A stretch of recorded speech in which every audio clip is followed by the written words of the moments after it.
तो सारे देश में भारत को आज़ादी आने के बाद आर्थिक क्षेत्र में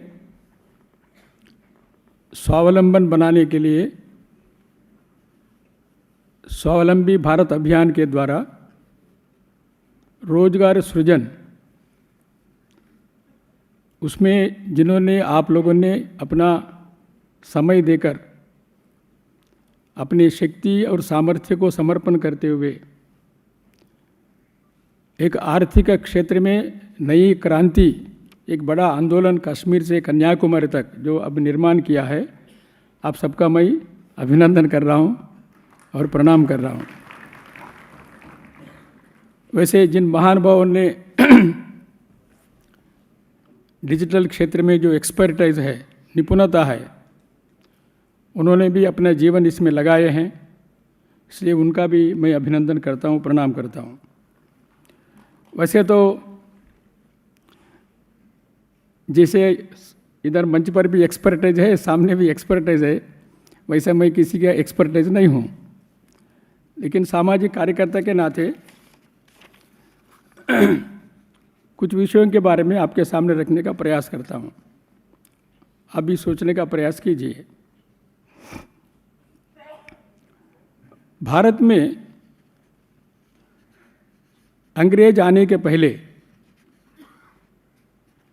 अंग्रेज अपने आर्थिक स्थिति को विध्वंस करने के पहले हमारे भारत के गांव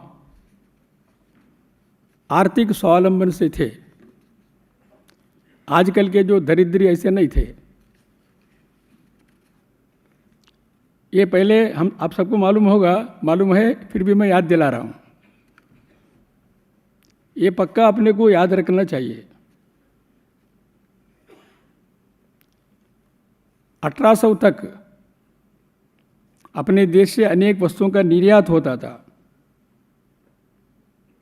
1803 में तेलंगाना के आदिलाबाद जिला से जो कोल्लाम करके ट्राइबल जनजाति है, उन्होंने आयरन का एक्सपोर्ट करते थे। आप कहीं भी रिकॉर्ड में देख सकते हैं। ब्रिटिश रॉयल सोसाइटी के चेयरमैन डॉक्टर ब्राउन का वक्तव्य है, स्टेटमेंट है, the best quality steel at the cheapest rate we are getting from India. यानी उस समय जो फर्नेस में लोग काम करते थे, 9 लोग काम करते थे, तो आदिलाबाद जिला तेलंगाना में से एक्सपोर्ट होता था। ऐसे अनेक विषय है। उसमें कृषि और कृषि आधारित अनेक कुटीर उद्योग और उसमें परिश्रम करने वाले जनता, अच्छा परिश्रम करने वाले, हार्ड वर्किंग करने वाले जनता, उसके कारण हम उस समय बिजली नहीं था अपने पास, होगा अलग विषय है। इंडस्ट्रियल रेवोल्यूशन के बाद जो सुविधाएं मिले वो कम था, लेकिन हमारे लोग दरिद्री नहीं थे, भीख मांगने वाले नहीं थे, और केवल सरकार के ऊपर, राजा के ऊपर आधारित नहीं थे।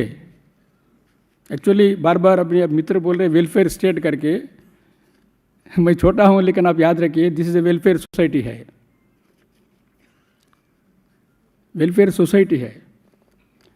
आपके दादाजी को बुढ़ापा आए तो उनके स्वास्थ्य ठीक करने के लिए सरकार का रिस्पॉन्सिबिलिटी, हमारे परिवार का रिस्पॉन्सिबिलिटी है। भारत जैसे बड़े देश के अंदर केवल राज्य और राज्य सत्ता, सरकार सब कुछ नहीं कर सकती है, ऐसा अपेक्षा भी नहीं करना चाहिए। सरकार का हमको अड़ेंगे नहीं डाले तो बहुत अच्छा है। हाँ, आज सरकार के लोग अच्छा विषय कर रहे हैं, ठीक है। इसलिए हमारे जो वेलफेयर सोसाइटी है, इसलिए आर्थिक क्षेत्र में बहुत विषय अपने लोगों ने निर्माण किया है। इसलिए मैं आप सबसे विनम्रता से प्रार्थना करता हूं, 1500-1600 से लेकर 1800 तक 200-300 साल के अंदर भारत की ग्रामीण अर्थनीति क्या थी, उसका डाटाबेस निकालिए एक बार, उसके ऊपर भी अध्ययन होना चाहिए। दूसरा है, थोड़ा कड़वा भी हो सकता है, मुझे क्षमा कीजिए, टोटल जो आज रोजगार की सृजन की जो प्रयास अच्छा चल रहा है, लेकिन उसमें अर्बनाइजेशन के ओरिएंटेड ही अगर चला तो भारत की आर्थिक गति कभी ठीक नहीं होगी, याद रखिए, कभी नहीं होगी। आज सारे पढ़े लिखे लोगों का, यानी लिटरेट लोगों का, एजुकेटेड लोग मैं नहीं बोल रहा हूँ, लिटरेट लोगों का दृष्टि अर्बनाइजेशन है।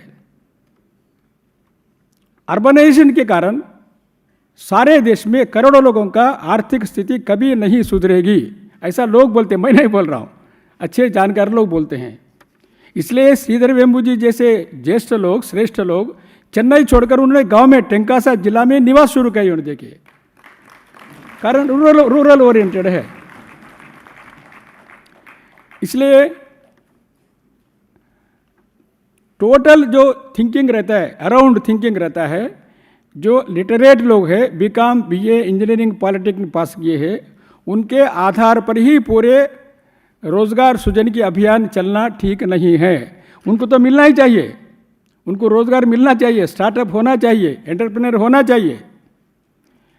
लेकिन जिला केंद्र में जब हम सोचते हैं करोड़ों लोग जो लोग हैं उनके लिए कैसे मिलना। अब उदाहरण के लिए हमारा एक मित्र है कर्नाटक में, मंगलूर के पास, उनके पास 3 गाय है और 2 एकड़ जमीन है। 3 गाय में 1 गाय दूध नहीं देती है। उन्होंने हर महीने केवल फिनाइल तैयार करते हुए 6,000 रुपये कमाते हैं, और उसके लिए विज्ञापन देने का जरूरत नहीं है, आजू बाजू में बेच देता है उन्होंने। फिर घर में गैस है, गैस कनेक्शन नहीं है, घर में बिजली है, बिजली की कनेक्शन जरूरत नहीं है, और अच्छी तरह से आनंद से गांव में जी रहे हैं।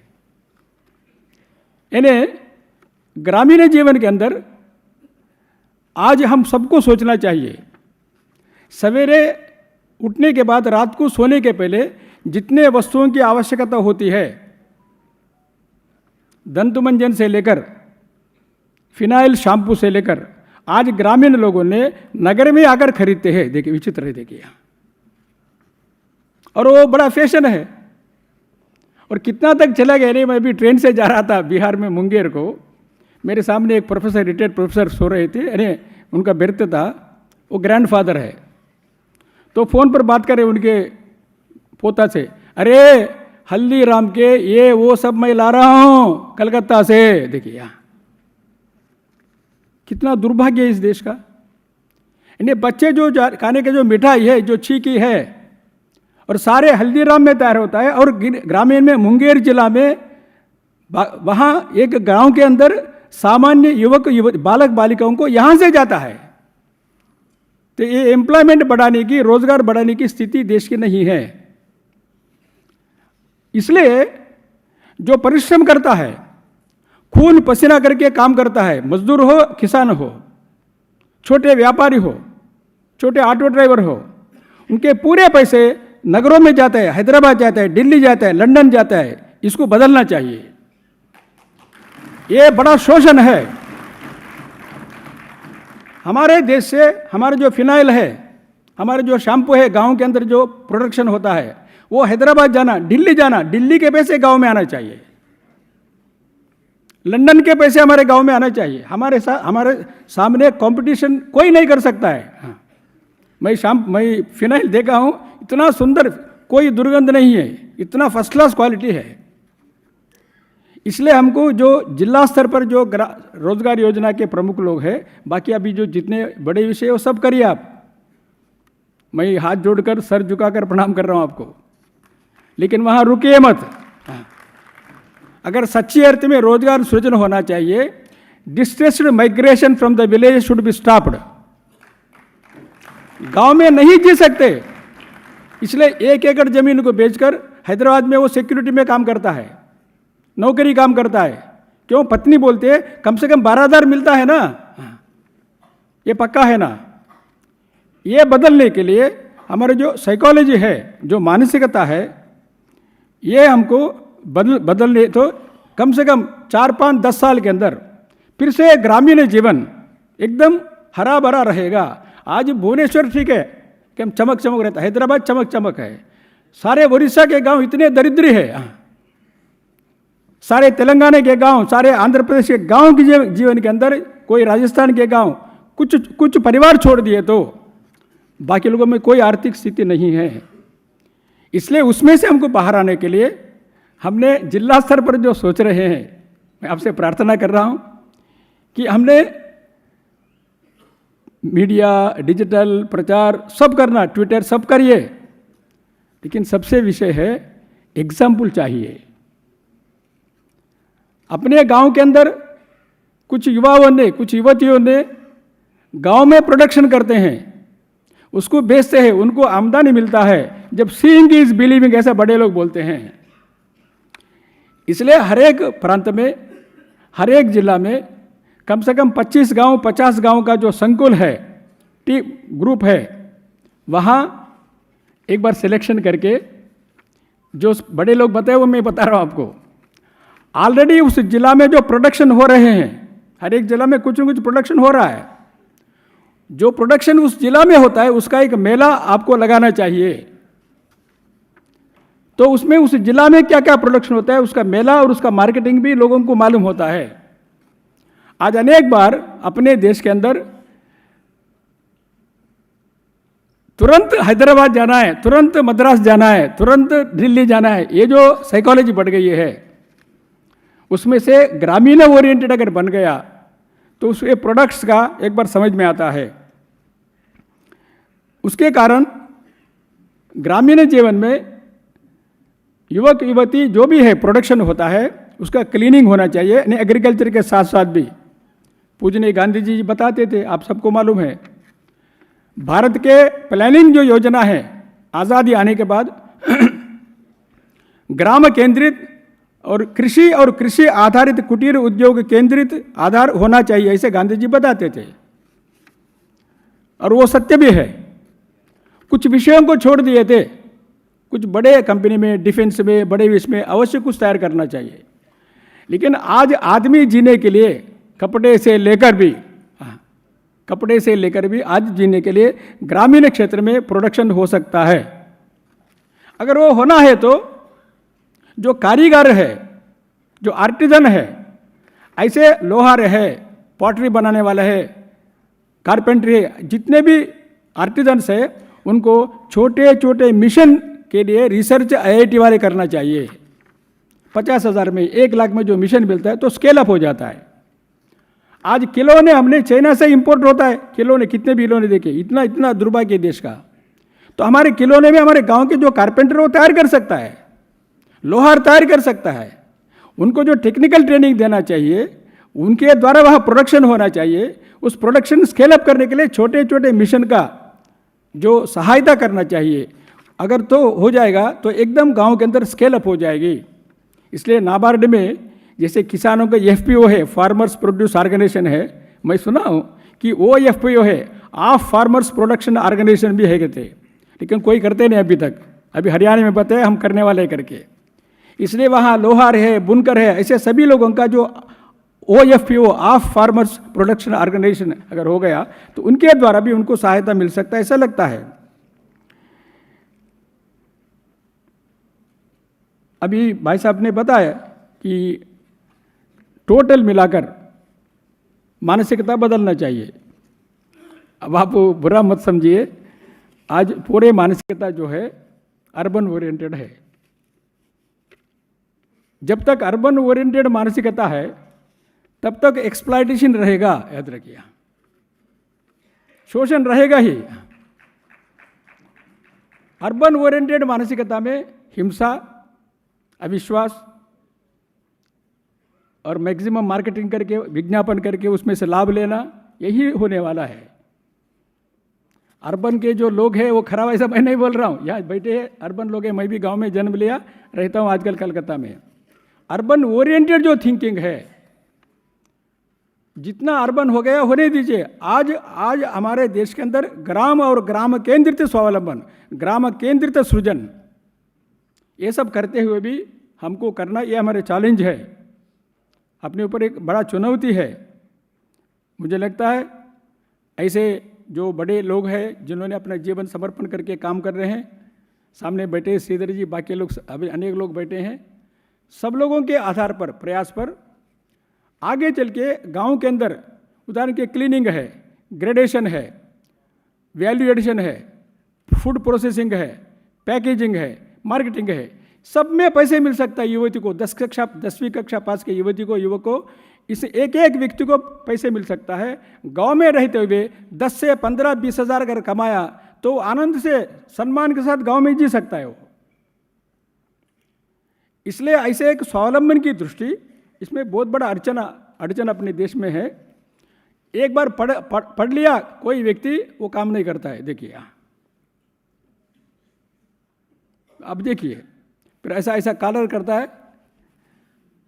तो एक बार बीकॉम पास किया, बीएससी पास किया, परिश्रम करना, फिजिकल काम करना ये खराब है, ये बेवकूफ लोगों का है। ये जो धारणा भारत में आ गया है, ये सबसे बड़े दुर्भाग्य है।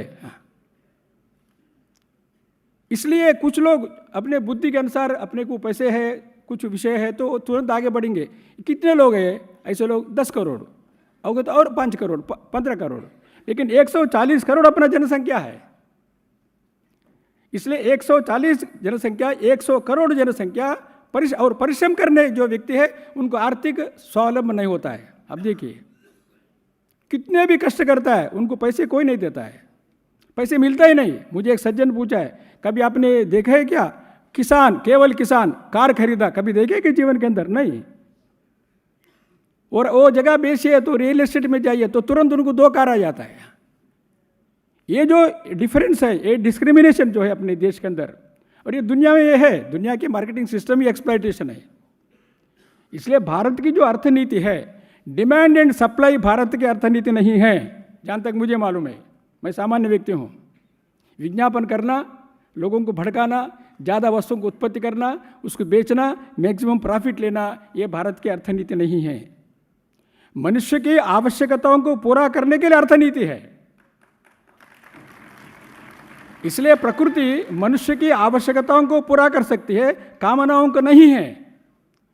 कामनाओं को बढ़ाना, भड़काना, ये पाश्चात्य पद्धति है, ये भारतीय पद्धति के विरोध है, असंस्कृति है, दुष्ट संस्कृति है, जो आज सारी दुनिया के अंदर एक्सप्लॉयटेशन चल रहा है। इसलिए स्वरोजगार के इसमें अभी जितने भी युवा हैं, करोड़ों लोग हैं जिन्होंने पढ़े हैं, उन सबको रोजगार मिलना चाहिए, उन सबको स्टार्टअप मिलना चाहिए। स्टार्टअप करते समय ग्रामीण युवा युवतियों को ज़्यादा काम मिले, ऐसे स्टार्टअप करना चाहिए। ये है, नहीं तो केवल अर्बनाइजेशन के आधार पर होगा। आपको मिलेगा, आपको 10,000, 15,000, 20,000, 1 लाख मिलेगा, लेकिन वो वैसी स्थिति रहेगी भारत की। 5 साल के बाद भी कुछ करोड़ों लोगों को, 4-5 करोड़ लोगों को देश में मिल गया, लेकिन ग्रामीण स्थिति में जो युवक युवती है उनकी ज़िंदगी खत्म हो जाएगी। जैसे बोले ना, जब तक उनकी शादी नहीं होगी करके, नौकरी मिलने तक, ऐसा नहीं है। इसलिए आज हमको वैसे परिस्थिति है, उसमें से बदलना चाहिए। इसलिए हमारे सबके सामने जिला स्तर में एग्जाम्पल्स होना चाहिए। और इसके लिए ब्रिगेडियर गणेशम जी करके हैदराबाद में एक रिटायर्ड ब्रिगेडियर है, now he 71 but very active. उन्होंने गांव के अंदर जाकर, उनके बैच है 15-20 लोग हैं, गांव में 3 दिन रहते, गांव के अंदर कोई मालूम नहीं है। उनका अनुभव ऐसा है, भारत के ग्रामीण लोगों के पास बहुत बड़ा टेक्नोलॉजी है, बहुत बड़ा ज्ञान है, उनका अनुभव मैं बता रहा हूँ। लेकिन आज क्या होता है ने, सारे ऊपर से चर्चा करते हुए, ऊपर से चर्चा करे फ्रेम में सारे करोड़ों लोगों को फिट करने का प्रयास हम करते हैं।